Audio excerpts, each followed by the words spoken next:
오늘 말씀의 제목은 예수의 선언과 그에 대한 반응들입니다. 제목이 좀 딱딱하죠. 그래서 어쨌든 그래도 이 요한복음 7장을 읽어오신 분들은 이게 뭔 얘기인지 조금 아실 거예요. 눈치를 좀 채셨을 텐데 여러분들 자기 성경책을 잘 보시면서 한번 따라오시기를 바랍니다. 오늘은 이렇게 순서대로 가기보다는요, 어떤 이슈가 있으면 그거에 관련된 부분들을 찾아보고 또 앞으로 돌아왔다가 뒤로 갔다가 이런 것들이 있으니까 좀 잘 쫓아오시면 좋을 것 같습니다. 우리 간단하게 복습을 해보면 지난주 6장에는 어떤 이야기가 있었는지 기억이 나세요? 6장. 두 가지 사건이 기억되어 있었죠. 사실 저희가 6장이 좀 길어가지고 2주 동안 나눠서 했었습니다. 그래서 6장에 제일 먼저 나왔던 사건은 어떤 사건이었어요? 우리가 흔히 이야기하는 오병이어, 보리떡 5개, 물고기 2마리를 가지고 주님이 몇 명을? 5,000명을 먹이시는, 그것도 남자만 5,000명을 먹이시는 그런 기적이 기록되어 있었고요. 그리고 그 기적 바로 이후에 또 하나의 짧은 기적이 이야기가 나와 있었죠. 어떤 이야기였어요? 예수님께서 물 위를 걸으시는 이제 그런 장면이 간단하게 나와 있었습니다.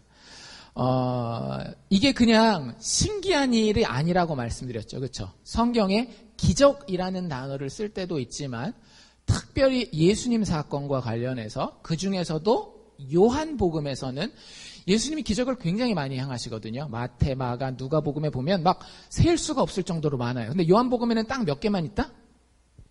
7개만 딱 있습니다. 그 7개를 선별한 거겠죠. 그냥 무작위로가 아니라 선별했는데 선별한 이유가 있는 거예요. 각각의 그 신기한 기적들이 일어날 때에 예수님이 뭔가를 가르쳐주고자 했던 겁니다. 그래서 기적이라는 말 대신 어떤 말을 쓴다 그랬어요? 표적, 영어로 사인이라는 말을 쓴다라고 말씀드렸죠. 그럼 이 두 가지 표적, 즉 오병이어의 표적과 물 위를 걸어가신 표적은 뭘 가르쳐 주신 거였어요?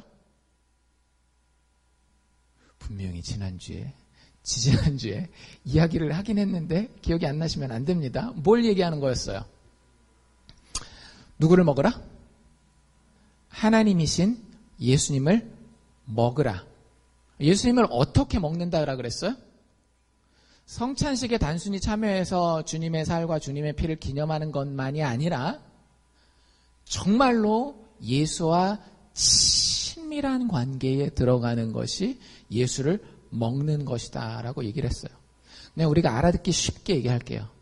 여러분들 매일매일의 삶에서 예수를 생각하기 위해서 애쓰는 거예요.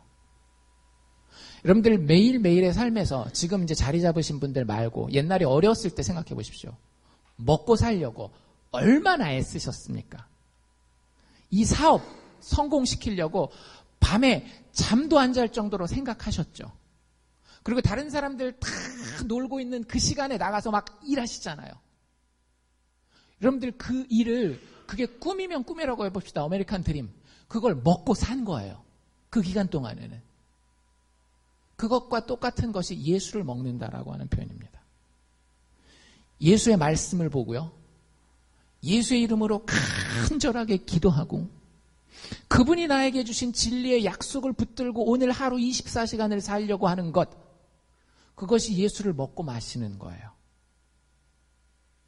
그러면 여러분들 어떤 일이 벌어질까요? 우리 이런 얘기했던 거 기억나세요? 인간은 뭐에 지배를 받는다? 먹는 것에 지배를 받는다 그랬죠? 단 거를 많이 먹으면 내 몸이 어떻게 변해요? 당뇨병 환자의 몸으로 변하죠. 당에 의해서 지배를 받게 되고, 술을 많이 먹으면 알코올에 의해서 내 정신 저리 가시고 술의 정신이 나를 지배하시고, 예수를 많이 먹으면 어떻게 될까요? 예수에 의해서, 말씀에 의해서 지배를 받는다라고 하는 겁니다. 그게 예수님이 우리에게 알려주시고자 했던 거예요. 물 위를 걸으시는 그 하나님이 직접 나와 친구하기를 원하시고요. 그래서 그 친밀하게 예수님을 우리가 먹고 마시면 주님이 우리의 인생을 지배하실 때 독재자의 지배가 아니라고 말씀드렸죠. 예수라고 하는 왕은 어떤 왕이에요? 자기를 높여서 백성을 낮추는 것이 아니라 거꾸로 백성을 낮춰서 자기를 높이는 것이 아니라 죄인된 백성들, 문제가 많은 이 인생들을 높여주기 위해서 자기는 십자가에 내려가 죽기까지 낮아지시는 그런 왕이라고 얘기를 했어요. 여러분들 이런 왕이 없습니다. 돈도 우리에게 이런 왕이 되어주지 못하고요. 명예도 이런 왕이 되어주지 못하고 자식들도 우리에게 이런 왕이 되어주지 못해요. 오직 예수 그리스도만 여러분들의 삶 가운데에 파도를 잠잠케 하는 능력으로 여러분들의 삶을 축복하실 겁니다. 그게 이제 6장 이야기였단 말이죠. 7장 읽어 오신 분들은 7장에 무슨 얘기가 주로 나왔나요? 뭐 기적이 있었나요? 7장에 기록된 기적? 7장은 저도 열심히 읽어봤는데 기적 얘기는 안 나왔어요. 예수님이 가르치시는 얘기가 참 많이 나옵니다.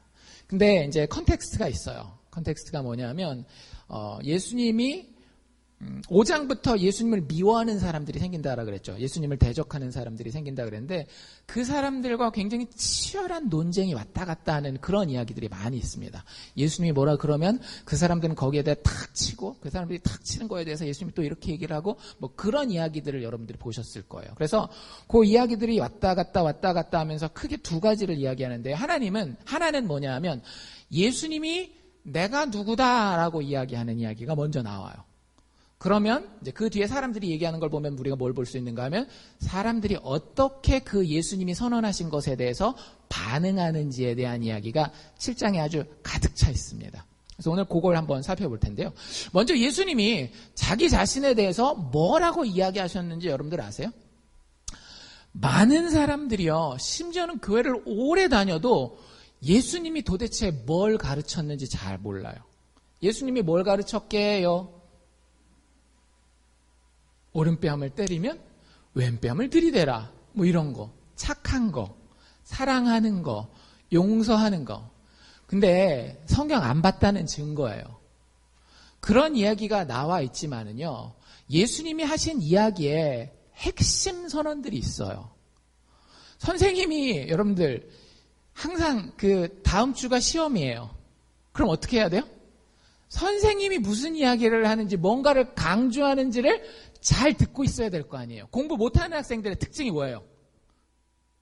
책을 열심히 다 봐요. 시간도 없는데. 그럼 그 다음날 시험 잘 보겠어요? 못 보겠어요?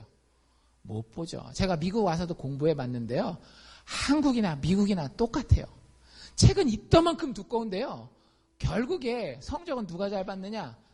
강의를 잘 듣는 사람. 선생님 말에 선생님이 요걸 강조하는 거나 요걸 잘 듣는 사람이 결국에는 성적이 잘 나와요. 제 말이 거짓말입니까? 공부해보신 분들은 알걸요? 만약에 우리 학생들 가운데 나는 진짜 열심히 공부하는데 성적이 잘 안 나온다. 그럼 제가 공부 잘하는 비결을 알려드릴게요. 어렵지 않아요. 딱 2개만 고치면 됩니다. 허리하고 눈만 고치면 돼요. 저게 뭔 얘기야? 집중하라는 얘기예요. 수업 시간에 딱 들어가서 허리 똑바로 펴고 눈으로 선생님과 선생님의 필기를 보면은요, 절대 그 학생은 실패하지 않아요. 대부분의 학생들은 자기가 잘났다고 막 이러고 있고 그러다 갑자기 핸드폰 울리면 핸드폰 확인해 보다가 또 집중하는 척 아니에요. 허리와 눈이 살면 그 학생은 살게 돼 있어요. 그만큼 핵심을 파악하기 때문에. 예수 믿는 것도 똑같다라고 하는 거예요. 많은 사람들이 교회 다니면서 예수님이 진짜 뭐라고 얘기했는지 잘 몰라요. 그냥 착하게 살아라, 선하게 살아라 이런 얘기했다라고 생각하면은요, 얼른 집에 가서 요한복음 다시 한번 보십시오. 여러분들 우리가 별로 많이 안 봤잖아요. 요한복음 21장까지 있는데 지금 6장까지밖에 안 봤단 말이에요. 오늘 7장 보면 3분의 1 보는데요. 이 3분의 1 보는 사이에 요한복음 전체에서 3분의 1밖에 안 봤는데 그 3분의 1 사이에 예수님이 뭔 얘기를 했는지, 뭘 가르치셨는지, 뭐가 포인트다라고 얘기하셨는지 한번 기억을 거슬러 올라가 보세요.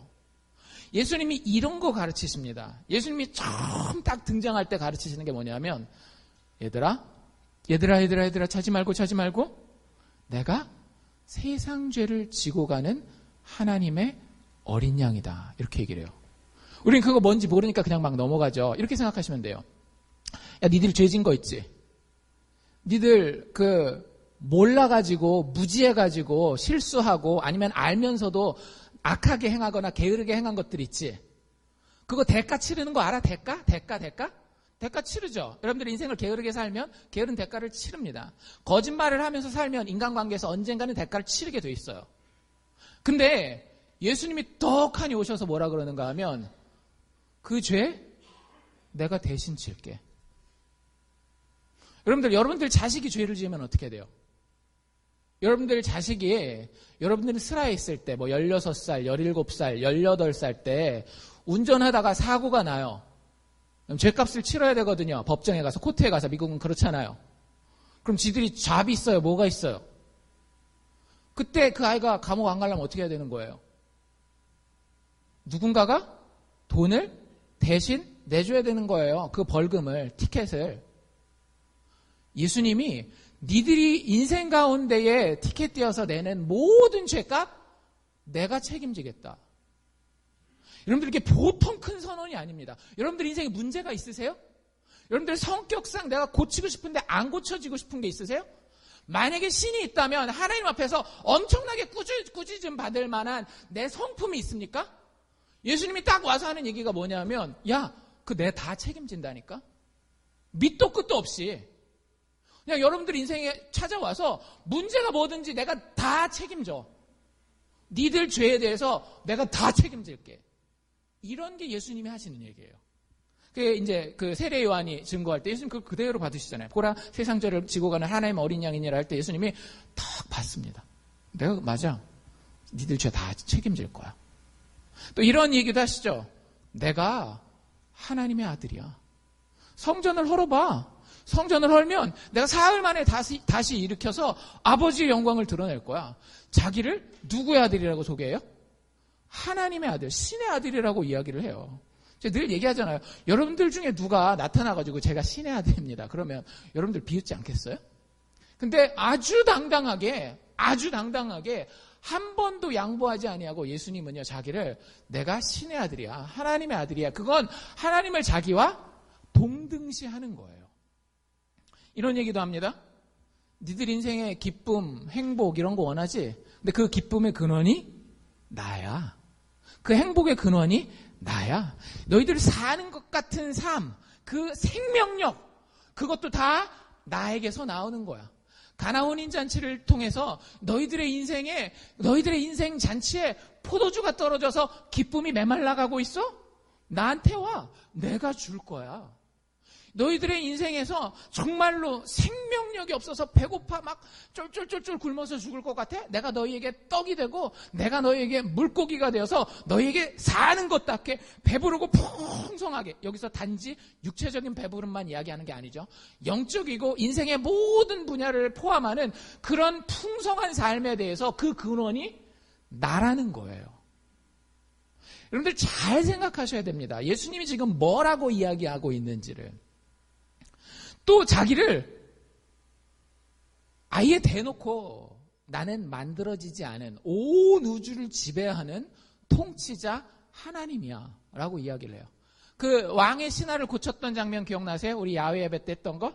왕의 신하를 어떻게 고쳐요? 신하가 저 달라스에 살아요. 근데 여기서 말만 하니까 그 신하의 아들이 어떻게 돼요? 고침받는다라는 거죠. 시간과 공간을 초월하는, 야, 시간과 공간도 내가 만들었어. 그리고 무리를 걸어오시면서 어떻게 돼요? 모든 자연에, 혹은 너희가 통제할 수 없는 그 물 같은, 폭풍 같은, 바람 같은 모든 자연과 인생의 문제들 다 내 발밑에 있다. 그거 다 내가 쓰는 도구들이야. 다 내 뒤에 쫓아와. 나를 뒤엎을 수 있는 그 어떤 불확실성이라는 것은 존재하지 않아 라고 이야기하고 있는 거예요. 그게 자기라는 거예요. 그게 예수님이 주로 가르쳤던 겁니다. 그러면서 그런 나를 믿는 너희는 내가 너희를 사랑하는 것 같이 너희도 나를 사랑해야 돼. 내가 너희를 위해서 이렇게 열심히 죽기까지 열심히 최선을 다하는 것처럼 예수 믿는 너희도 너희들의 그 생계를 책임지고 최선을 다해서 열심히 살아야 돼. 이런 것들은 나중에 붙어서 나오는 거예요. 예수님이 진짜 했던 이야기는요, 진짜 큰 선언들입니다. 교회 다니면 최소한 믿을 수도 있고 안 믿을 수도 있어요. 교회 나와 있다고 다 믿는 건 아니잖아요. 근데 최소한 예수님이 뭘 가르쳤는지, 뭘 선언하셨는지는 알아야 될 거 아니에요.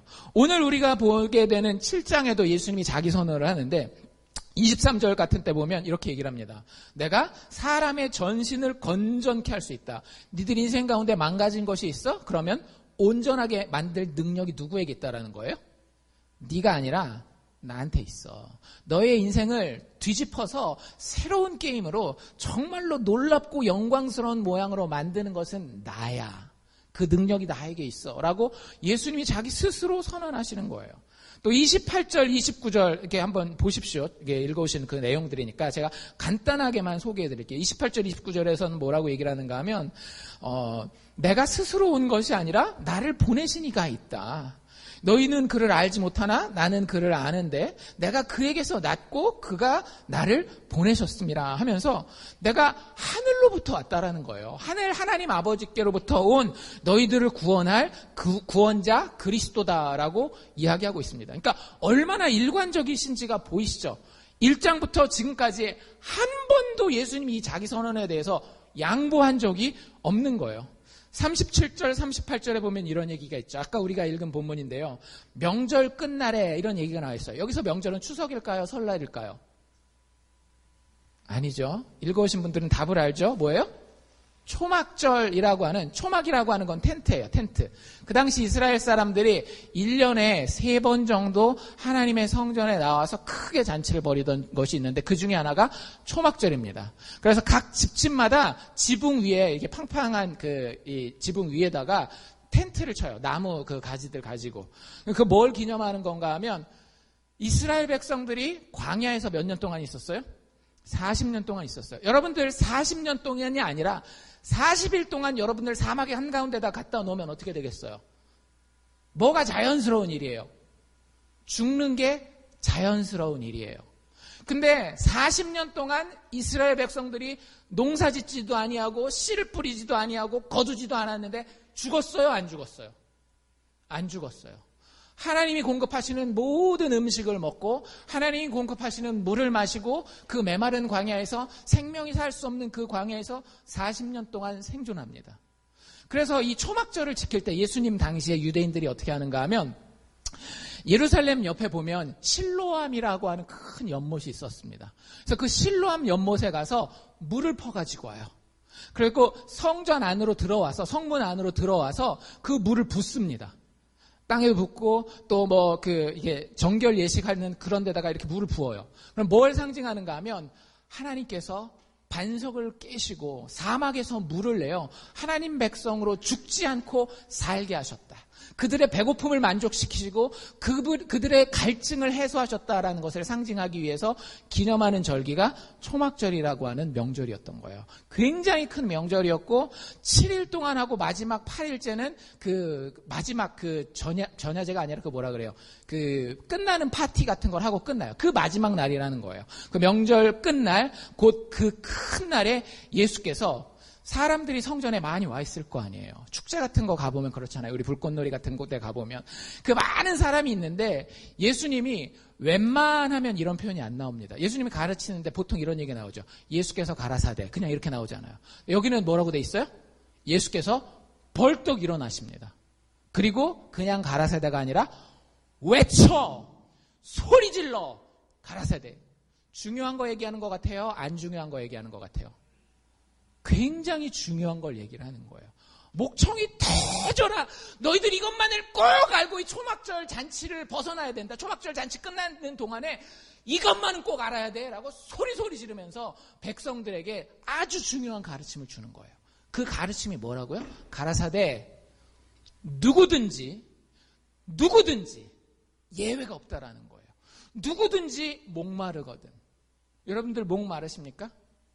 여러분들의 인간관계 때문에 혹은 인생의 어떤 성취 때문에 가정의 어떤 문제 때문에 재정적인 문제 때문에 인생에 목마른 게 있느냐라고요. 아니면 내 육체가 나이 먹어가면서 이제 점점점 쇠하여 가면서 이게 인생이 다인가 하는 그런 인생에 대한 갈증이 있느냐라고 하는 거예요. 누구든지 목마르거든 예수님 뭐라고 얘기를 해요? 좋은 의사를 찾아가서 치료받도록 해. 아니면 어떤 사업을 하면 대박이 터질 거야. 자식 요렇게 해서 성공시키면 돼. 이런 얘기 해요? 안 해요? 안 하세요. 예수님의 선언이 진짜 놀랍다니까요. 너희들 목마르면 나한테 와.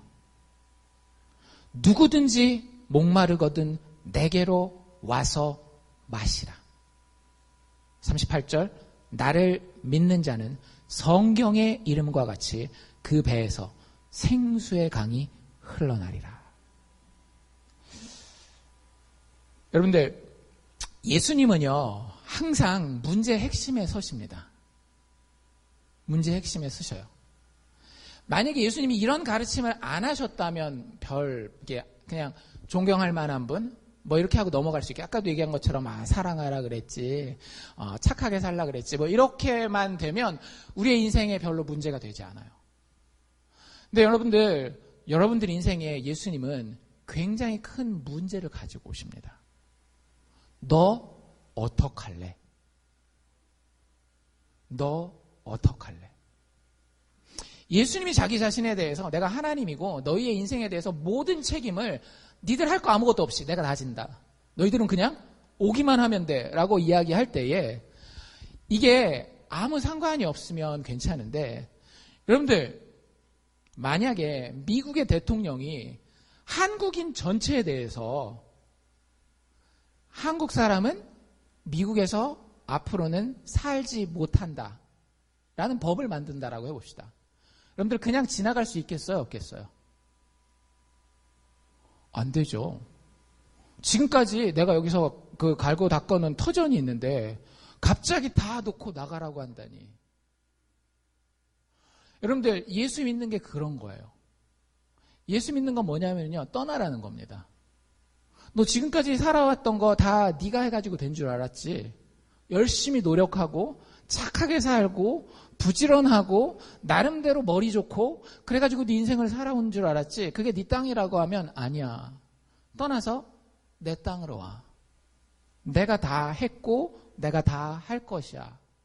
예수님이 이런 선언을 하기 때문에 예수님이라는 분은요, 우리의 인생에 사실은 많은 분들이 그러죠. 예수님은 인생의 열쇠입니다. 다 해결되는 문제의 해답입니다. 이렇게 얘기를 하는데 아니에요. 맞아요. 궁극적으로는 그게 맞는데 제일 처음에 예수님을 제대로 만나려면요, 뭐부터 봐야 되는가 하면 이분이 굉장히 큰 문제거리구나. 골칫거리구나. 이걸 어떻게 해서든지 해결해야 되겠구나 라고 고민을 하셔야 돼요. 잘 생각해 보세요. 여러분들 영향을 안 받고 있는 것 같으세요? 예수에 의해서 영향을 안 받고 있는 것 같으세요? 아니에요. 예수 안 믿는 모든 사람이, 전 세계에 사는 사람이 예수에 의해서 영향을 받고 있습니다. 제가 증명해 볼까요? 역사는 어떻게 나뉘어요? AD와 BC로 나눕니다. 기원 전과 기원 후로 나뉘죠. 그게 어떻게 나뉘어요? 예수님 이전과 예수님 이후로 나뉘는 거예요. 여러분들이 1960년대 태어나셨습니까? 50년대 태어나셨습니까? 70년대 태어나셨습니까? 90년대, 2000년대 태어나셨습니까? 그거 다 어디에서부터 센 거예요? 예수님 오시고 난 이후부터 여러분들 나이가 세워진 거예요. 몇 년도에 태어났는지. 여러분들 오늘 무슨 요일? 일요일이잖아요.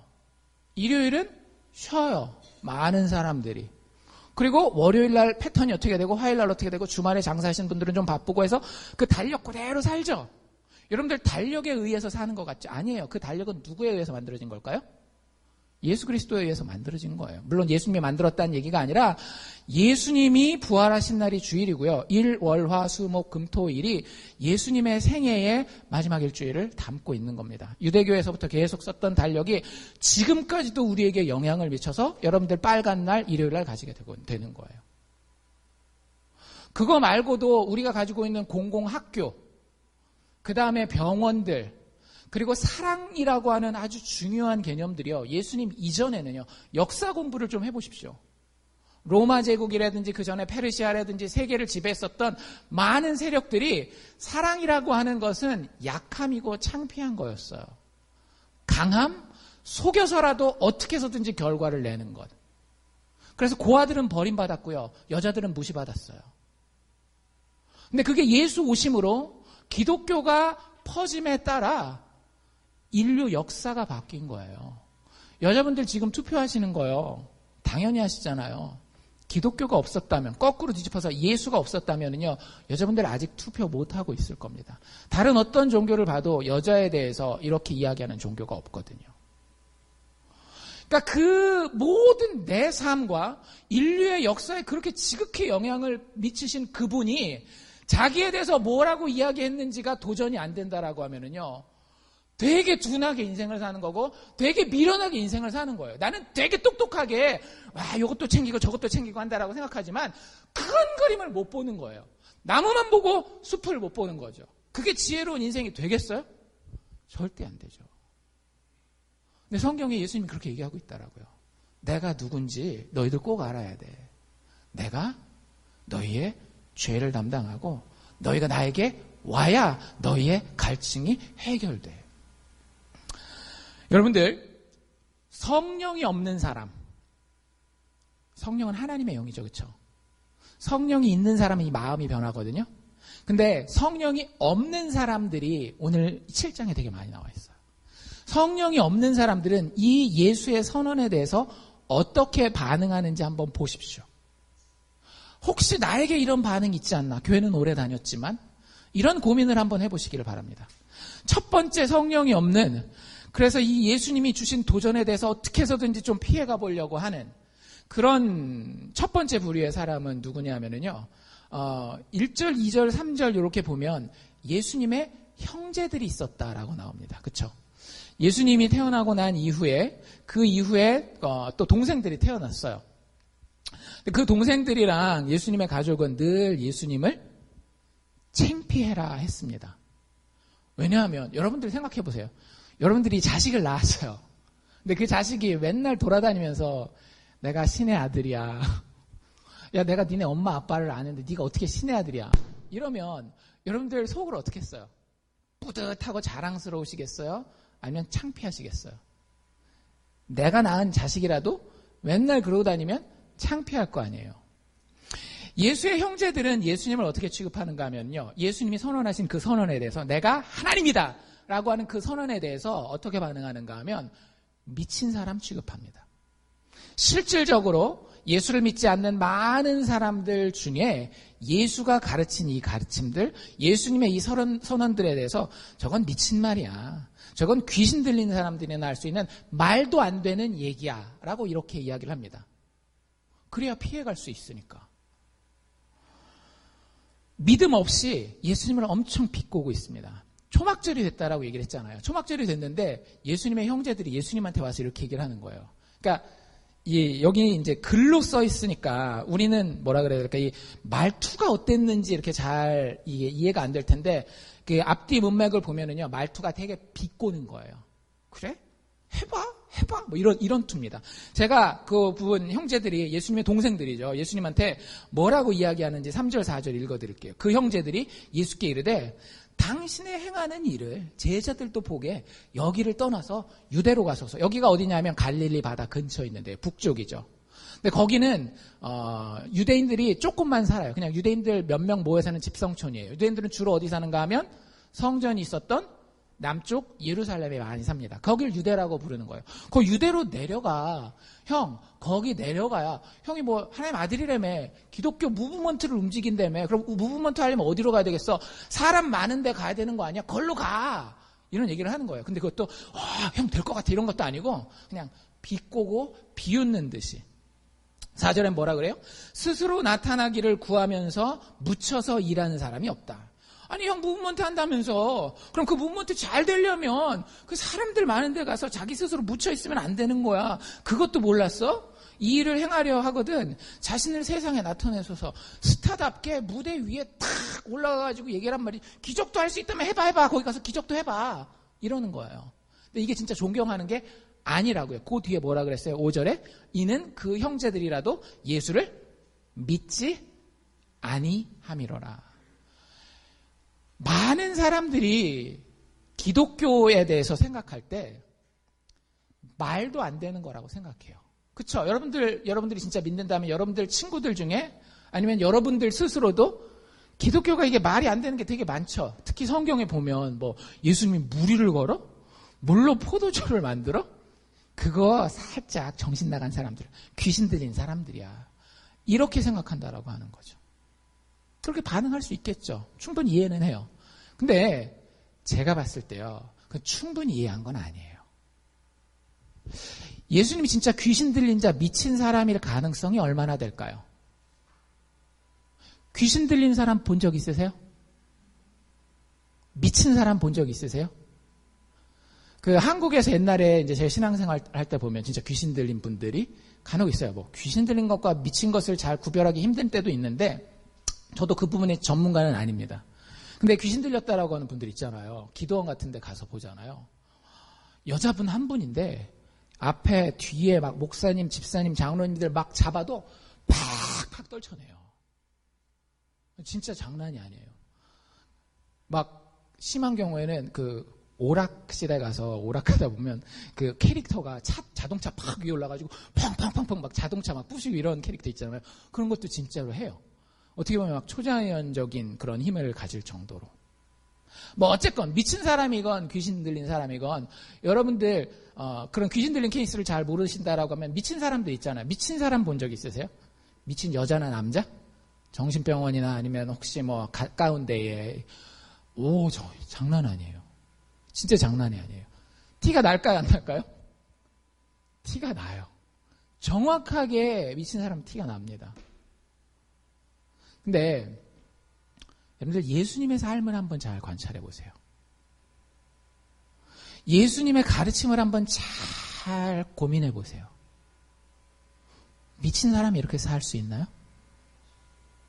미친 사람의 특징 중에 하나는 뭐냐면요. 정신이 오락가락해요.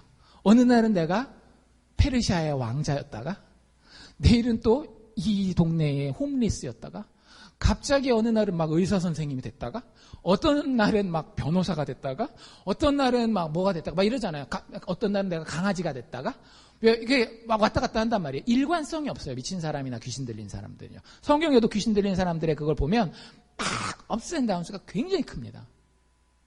근데 예수님의 삶은요. 여러분들 읽어보십시오. 그런 게 없어요. 정말 질서가 있고요.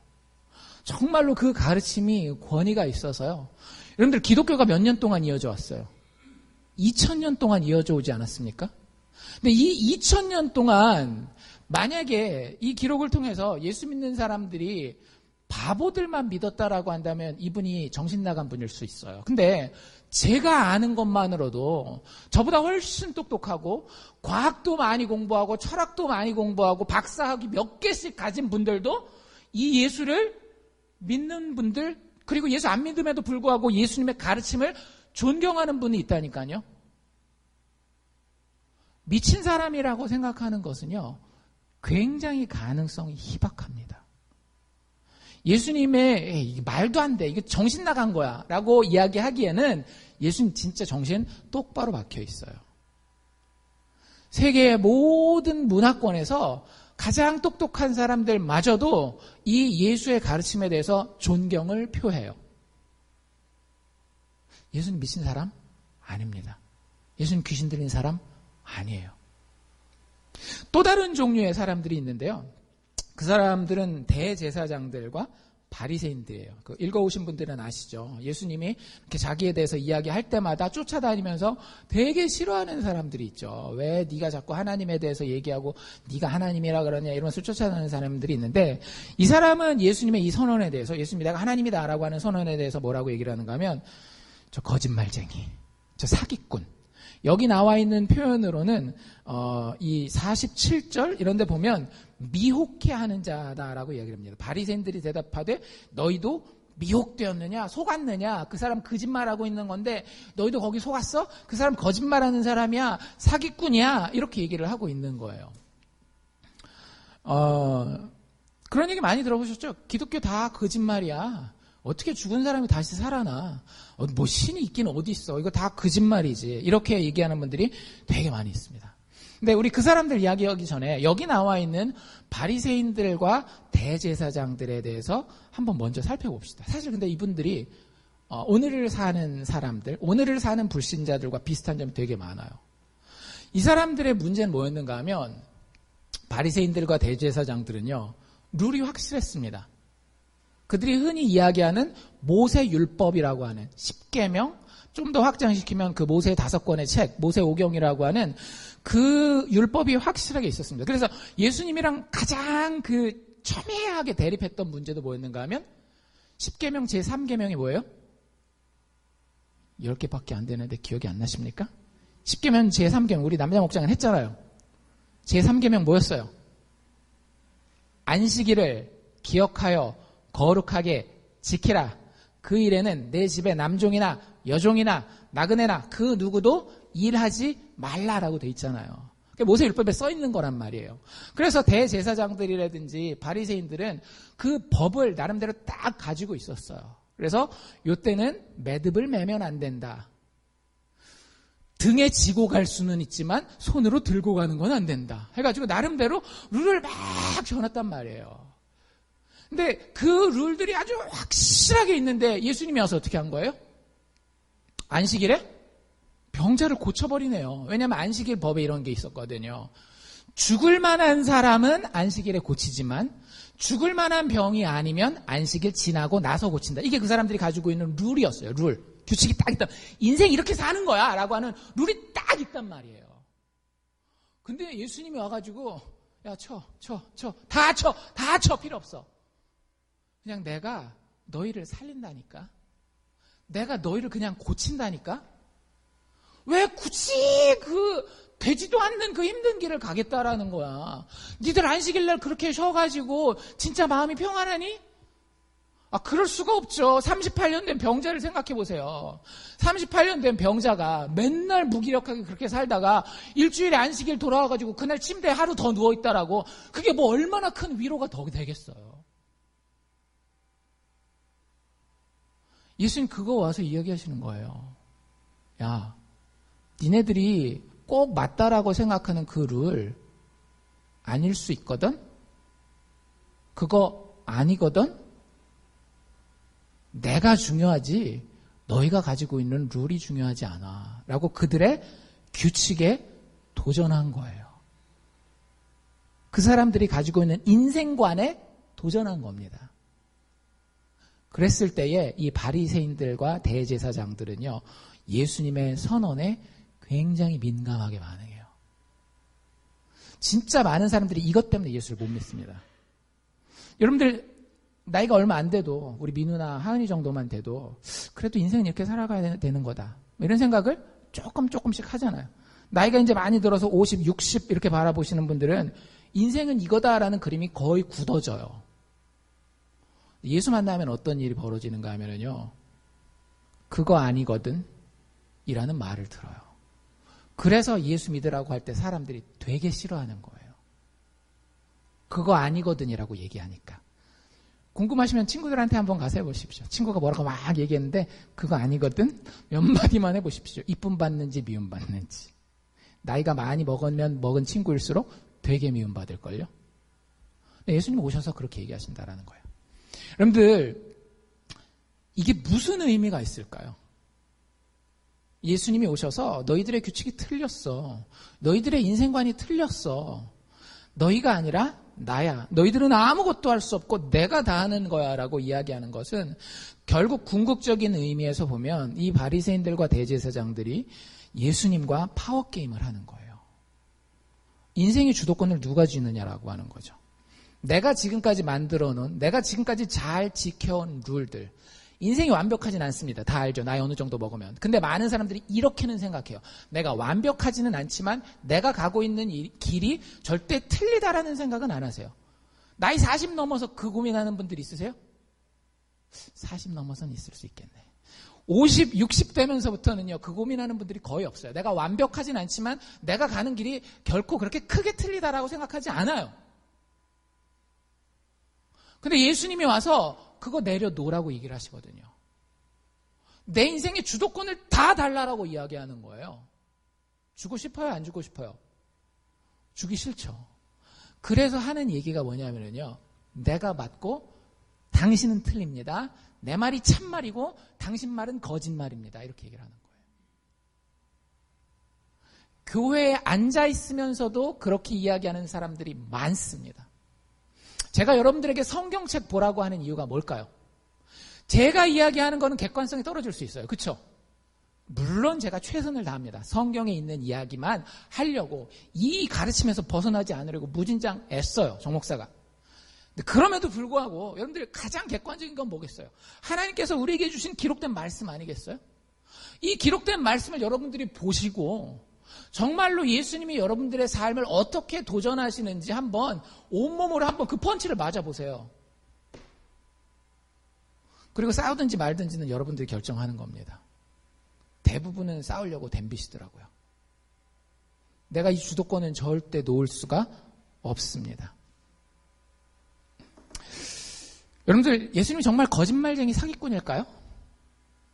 우리들 등쳐먹어가지고 어떻게든지 예수님 배부르고 유명세를 타려고 예수님 그렇게 거짓말한 걸까요? 만약에 그랬다면, 예수님이 진짜 거짓말쟁이 사기꾼이었다면 십자가에 올라갔겠어요? 안 올라갔겠어요? 사기꾼은요, 그 사기치는 목적 때문에 죽지는 않습니다. 잘 생각해 보세요. 예수님이 거짓말 하시고 사기치고 있다라는 게 진짜 말이 되는 얘기인지. 예수님 사기꾼 아니에요. 예수님이, 사기꾼은 어떤 사람이에요? 자기의 유익을 위해서 다른 사람 등쳐먹는 거잖아요. 예수님의 사역을 보십시오. 예수님의 사역 중에 예수님이 이익받던 사역이 있어요? 오병이어 기적만 간단하게 살펴보자라고요. 오병이어 기적을 통해서 예수님이 이익봤어요? 손해봤어요? 손해본 거죠. 그 애가 가지고 와가지고 예수님 존경합니다, 드십시오 하면 혼자서 꿀랑꿀랑 다 먹어버릴 수도 있는데 그걸 어떻게 해요? 다 나눠주잖아요. 안식일에 병을 고치는 것도 마찬가지잖아요. 안 고쳐도 돼요. 그럼 자기가 핍박받을 이유가 없으니까. 근데 그 사람 하루라도 더 사는 것답게 살게 하려고 내일 월요일까지 기다리지 못하고 오늘 당장 고쳐주시는 그분이 사기꾼이에요?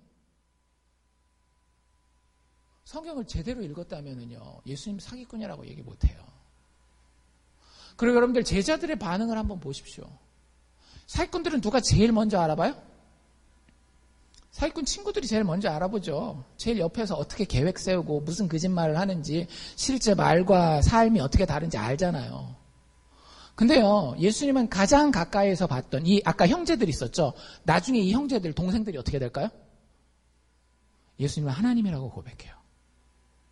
그리고 12명의 제자들도 다 한결같이, 가룟 유다 한 명 배반했지만 한결같이 다 예수님이 하나님이라고 하는 사실, 예수님이 죽으시고 다시 살아나셨다라고 하는 사실 때문에 죽습니다. 사기꾼들이나 사기꾼들 조직이 도저히 할 수 없는 거예요. 최소한 이 사람들의 말이 사실인지 아닌지는 몰라도 이 사람들이 진실하게 믿은 건 사실입니다. 예수님 본인부터 예수님 제자들까지. 그래서 제가 지금까지 얘기했던 예수님 미친 사람이라든지 예수님이 사기꾼이라든지 이런 거는요, 성경 잘 모를 때 하는 얘기예요. 성경 잘 모를 때 에이, 그게 말도 안 돼 미친 얘기지 뭐 이런 얘기라든지 뭐 에이 그거 다 거짓말이야 하는 거는요, 성경을 제대로 안 봤기 때문에 그런 거예요. 또 한 무리의 사람들이 등장하는데요, 말 그대로 무리들이에요. 여기 보면 이름 없는 무리들이 많이 나왔죠. 7장 읽어오신 분들은. 그렇죠? 그 무리들이 어떤 반응을 보이는가 하면은요, 보통 우리가 이래요. 교회 안에 있는 많은 사람들이 지금 이 세 번째 부류에 속하기가 쉽습니다. 보통 어떻게 하는가 하면요, 예수님이 참 좋은 분이다. 교회 오면 그 정도 생각은 하고 오시죠. 그렇죠? 아, 예수님 되게 나쁜 사기꾼이야. 이러고 오신 분은 없죠? 그냥 교회 나오면 예수님 참 좋은 분이다, 이런 얘기를 해요. 이게 어디 나와 있는가 하면 12절에 나와 있어요. 예수께 대하여 무리 중에 수군거림이 많았는데 혹은 좋은 사람이다, 막 이렇게 얘기를 해요. 근데 문제는 뭐냐면 이 사람들은요, 좀 왔다 갔다 하는 사람들이에요. 거기도 바로 뭐라 그러는가 하면 혹은 좋은 사람이라 하기도 하지만 혹은 아니라 무리를 미혹해 하는 거짓말하는 사람이다, 막 이런 식으로 이야기를 해요. 예수님에 대해서 여러 가지 가능성들은 언급하지만은요, 때를 따라 시를 따라 항상 헷갈리고 의심하게 되고 자기 심지를 정하지 못하는 이런 사람들이 있어요. 31절에도 그런 얘기가 나와 있거든요. 31절에 뭐라고 얘기를 하는가 하면 무리 중에 많은 사람이 예수를 어떻게 했다? 믿었다, 이렇게 얘기했어요. 아, 예수님을 믿었대요. 그럼 이 사람들 된 것 같죠? 근데 여기서 믿었다라는 건요, 요한이 사도 요한이 원하는 그 믿음이 아니라 약간 혹하는 그런 믿음이에요. 근데 그 믿음을 가졌는데 그 이유가 이게 믿음 맞아? 진짜 믿음인가? 아니구나. 이런 판단이 딱 서요. 뭐라고 돼 있는가 하면 무리 중에 많은 사람들이 예수를 믿었는데 예수를 믿으면 예수를 뭐라고 생각해야 돼요? 예수님을 하나님 혹은 그리스도, 하나님의 보내신 구원자로 정확하게 생각해야 되잖아요. 그렇게 믿어야 되잖아요. 근데 이 사람들이 예수를 믿었다 해놓고 뒤에 뭐라 그러는가 하면 말하되 그리스도께서, 구원자께서 오실지라도, 아니 이런 말 하면 돼요, 안 돼요? 예수를 믿었으면 예수님이 그리스도 구원자 이래야 되는데, 예수님이 그런 것 같기도 하고 아닌 것 같기도 하고, 만약에 또 다른 그리스도가 온다 할지라도 그 행하신 표적이 이 예수라는 사람이 행한 것보다 더 많을 수 있을까 하면서 예수님이 그리스도인지 아닌지에 대해서도 아직 확신이 없는 거예요. 그냥 좋은 사람 정도.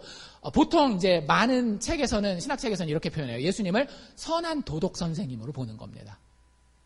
네. 뭐 뒤에도 나와요. 40절에도 보면 무리 중에 어떤 사람은 그를 선지자라, 그 선지자다, 모세 같은, 그 메시아 같은 선지자다. 41절에도 그리스도다 그래 놓고서 그러면 막 믿어야 될 거 아니에요. 42절에 탁 넘어가면 어떻게 돼? 근데 그리스도에 대해서 생각해 보니까 그리스도는 다윗의 후손 중에 온다 그랬는데, 다윗의 후손은 다윗의 고향이 베들레헴이니까 베들레헴에서 태어나야 되는데, 그 당시에 예수님을 어떻게 불렀는가 하면 나사렛 예수 그리스도라고 불렀거든요. 근데 실제 예수님은 어디서 태어납니까? 베들레헴에서 태어난 게 맞습니다. 근데 그걸 모르니까 막 헷갈리는 거예요. 나사렛에서 태어난 사람이 그리스도일 리가 없는데 막 이래가면서 그 앞에 선지자인가? 그리스도인가? 그랬다가 또 막 헷갈리고 막 이렇게 되는 거예요. 착한 사람, 좋은 사람, 뭔가 위대하고 뭔가 있긴 있는 것 같은데 궁극적으로는 여전히 헷갈리고 의심하는 사람들. 교회도 이런 사람들 많지 않습니까? 예수에 대해서 좋은 거, 종교 생활하는 거 좋죠. 예수 믿는 거 좋죠. 이런 얘기를 하는데 어느 순간에 보면 서 있기가 믿음에 서 있지 않는 모습이에요. 예수에 대한 선언이, 예수에 대한 고백이 확실하지가 않아요. 그걸 어떻게 다 믿습니까? 근데 이 사람들의 특징은 뭐냐면요, 떠도는 소문만 듣는 사람들이에요. 근데 교회 다니면 이런 사람들이 진짜 참 안타깝지만 절대 대다수더라고요. 여러분들 예수님에 대해서 어디서 배웠습니까? 그냥 누가 예수님이 이런 사람이래, 이런 정도 들은 분들이 대부분 아니에요? 제가 가끔 말씀드리지만 예수님 진짜 죽었어요? 안 죽었어요? 누가 그렇다라고 얘기했기 때문에 그런 거 아니에요? 정말로 성경을 이게 꾸며진 얘기인지 안 꾸며진 얘기인지 연구해 보셨어요? 그렇대. 카더라. 예수가 정말로 죽은 자 가운데 다시 살아나신 거 맞습니까? 천국 가려면 그거 믿어야 된대. 믿어야지. 많은 분들이요, 그냥 어느 집사님이, 어느 권사님이, 뭐 부흥회에서 어떤 목사님이 얘기하니까 그냥 그렇다라는 것만 알고 그냥 뜬구름 잡듯이 그냥 되게 추상적인 그림만 가지고 있어요. 성경 한번 똑바로 읽는 법이 없습니다. 여러분들 예수 믿는 사람이면요, 마태, 마가, 누가, 요한복음은 꼭 읽으십시오. 가서 이 이야기가 사실인지 아닌지, 믿을만한지 아닌지, 여기에 내 목숨을 걸 것인지 말 것인지 여러분들 판단하셔야 되는 거예요. 예수님을 선한 도덕 선생이라고 얘기하는 거, 여러분들 그건 선택 가능한 옵션이 아니에요. C.S. 루이스라고 하는 유명한 학자가 이런 얘기를 해요. Who is Jesus? 예수가 누구냐라고 하는 것에 대답할 수 있는 옵션이 세 가지가 있대요. 하나는 liar, 거짓말쟁이고, 하나는 lunatic, 이건 미친 사람이라는 얘기고, 또 하나는 the Lord, 예수님이 이야기한 하나님 본인으로서. 근데 C.S. 루이스가 되게 똑똑한 사람이거든요. 옥스포드에서 가르치고 영국에서 수재 중에 수재였어요. 근데 그 사람이 제해놓은 게 있었어요. 이 옵션이 하나 더 있을 수 있거든요. 그게 뭐냐면 예수님 참 좋은 분이다, 선한 도덕 선생이다라고 이야기할 수 있는 것은 옵션에서 아예 빼버립니다. 왜요? 불가능한 옵션이거든요. 여러분들 선생님 중에서 예를 들어서 도덕시간 선생님이 있어요. 근데 그 선생님이 진짜 도덕적인 선생님이려면 여러분들한테 거짓말하면 돼요, 안 돼요? 안 되죠. 그 사람은 선생님일 수는 있겠지만 착한, 선한 선생님일 수는 없는 거예요. 선생님이 가르치는데 주로 막 가르치는 내용이 거짓말이에요. 선생님일 수는 있지만 선한 선생님일 수는 없다라고요. 근데 우리 교회 다니는 많은 사람들이 예수님 좋은 분, 좋은 선생님 그냥 그렇게 생각해요. 근데 예수님의 가르침의 핵심이 뭐라고요? 내가 하나님이야. 근데 그분 진짜 하나님이 아니라 그냥 단순한 사람이에요. 그러면 예수님이 계속 했던 얘기는 다 뭐라는 얘기예요? 거짓말이라는 얘기 아닌가요? 그러면 그분이 아무리 고상한 얘기를 했더라도요, 이분은 선한 선생님, 좋은 사람이 될 수가 없는 거예요. 그래서 예수님에 대해서 그냥 대충 좋은 호감만 가지고 있는 사람들이 다 이 무리들처럼 헷갈려 합니다. 이 무리들을 표현하는 아주 중요한 단어가 뭔가 하면 43절에 보면 예수를 인하여 무리 중에 쟁론이 되었다라고 얘기를 하는데 영어 표현으로 뭐가 되어 있는가 하면 they are divided, 나뉜다라고 하는 거예요. 때로는 예수님 되게 좋은 사람인 것 같다가 때로는 예수님 왜 그래 나한테 막 이런 그 원망도 했다가 때로는 예수님한테 막 붙들려가지고 막 기도도 간절히 하고 하다가 때로는 아유 세상에 하나님이 어디 있어 막 나중에 천국 갈 때나 도움이 되면 뭐 될까 말까 막 이런 식으로 왔다 갔다 마음이 갈라지는 걸 얘기를 하는 거예요. 왜? 그건 불가능한 옵션이기 때문에. 예수님을 그냥 단순한 인간 중에서 선한 도덕 선생으로는 여러분들 생각하지 마십시오. 차라리 예수님은 사악한 거짓말쟁이 사기꾼이든지 아니면 제정신이 나간 미친 사람 귀신 들린 사람이든지 아니면 마지막 옵션은 뭐겠어요? 본인이 이야기하신 진짜 하나님이시든지. 이 셋 중에 하나지 예수님을 대충 생각하고 뭐 예수 믿는 거 괜찮지 뭐 도덕적인 거지.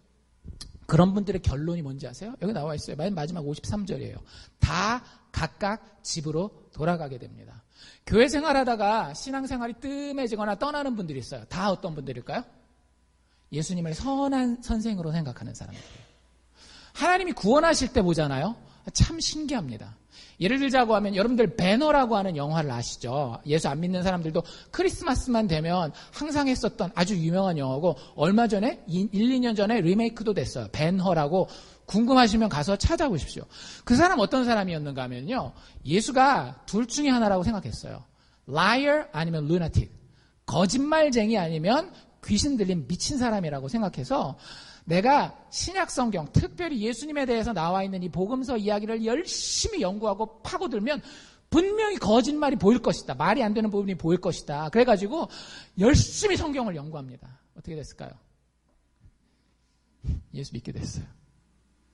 예수 믿게 됐어요. 아, 이런 분이 진짜로 있었구나. 이분이 하나님이 맞나 보다. 여러분들, 예수님을 미워하고 증오하고 도망가든지 예수님을 사랑하든지 둘 중에 하나여야 예수님 만날 가능성이 있는 거예요. 교회가 그래서 제일 위험한 장소입니다. 교회는 이 무리 같은 사람들이 많거든요. 예수님 그래 교회 다니는 거 좋은 거지. 다 그렇게 생각하잖아요. 교회 안 다니는 사람들도 웬만하면 그렇게 생각하지 않나요? 교회 다니면서 예수님 좋은 분이지. 근데 그게 아까도 말씀드린 것처럼요. 선택 불가능한 옵션이에요. 대부분 중간에 믿음 생활 끝냅니다. 다시 회복되지 못하는 경우가 굉장히 많아요. 성경은 그것에 대해서 가감없이 보여주고 있는 거예요. 그 사람들 다 집으로 돌아갔다. 여러분들 스스로에게 한번 물어보시기 바랍니다. 여러분들은 예수님을 누구라고 생각하십니까? 미친 사람? 거짓말쟁이? 그렇게 하긴 좀 그렇고 그래도 내가 교회 다니는데 착한 분? 선하신 도덕 선생님? 만약에 여러분 안에 성령이 내주하시는 참 그리스도인이라고 하면은요, 중간 정도 믿는 것은 불가능합니다. 다시 한번 영어로 표현하면 이런 거예요. 예수님이 우리한테 이렇게 얘기하시는 거예요. If you lose me, you lose everything.